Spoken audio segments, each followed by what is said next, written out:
Hello everybody, welcome to my creative time with Emma. I just wanted to pop, this is going to be like a super short video by the way.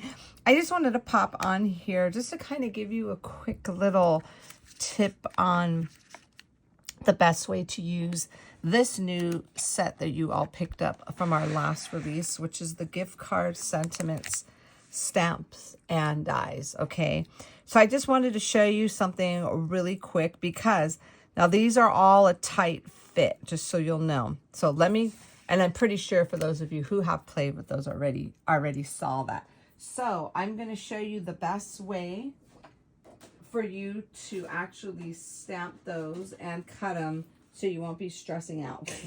So let me grab a piece of paper here. Okie dokie. So the best way to do this here is, let me just grab this really quick here. So let's go ahead and stamp a little perk.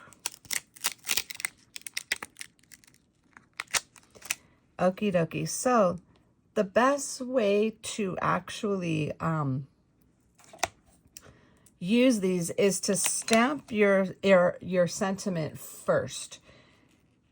I mean, you can do it either way. I mean, if you have a really steady hand and can get this right in the center, hey, go for it. I mean, I wish I could do that, but I tried it that way and it doesn't work for me because my stamp is usually going on the stitching on the top of the portion or the bottom portion, and it just wasn't working for me. So I figured it's better to go ahead and just stamp your sentiment first, okay?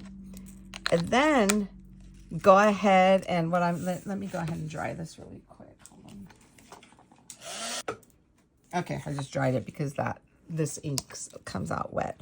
Okay, so once you go ahead and you get that going, what I usually do is I kind of just grab the little sentiment and I just kind of just put it over all of them to see which one will fit best. You know what I'm saying? I kind of line it up with these little guys, and let's go ahead and use this one here. And they don't have to be perfect like length. It's okay if it goes over just a little bit. So the way I do it is I do it like this, okay? So let me put this in here.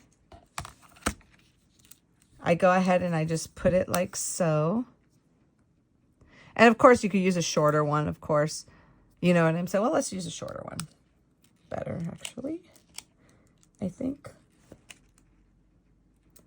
this one will work. It's still the same. We'll do this one. Upside down. Okay, so now, of course, there's some that matches this perfectly, but I like a little white on the edges.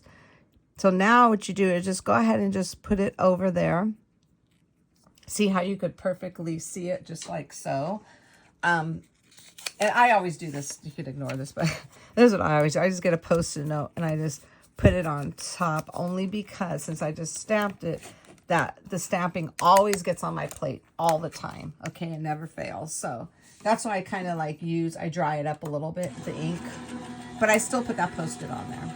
Okay, so let's go ahead and cut this out.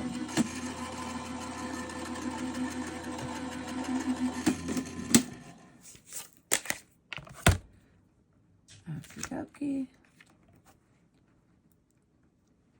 Okay, you see how it comes out perfectly in the center. So that's just a little tip on how to cut these out so you won't, like I said, you could easily cut all of these out, but for me it was hard to have them cut out already and then to stamp it on because I never got it perfectly in the center. And then you could go ahead and just cut out your bottom layer that goes underneath. Yeah, so that's it, my friends. Just a little quick tip for you. Hopefully this helps some of you out. So thank you so very much for tuning in. Have a fabulous day, and I will see you all back here soon. Bye-bye.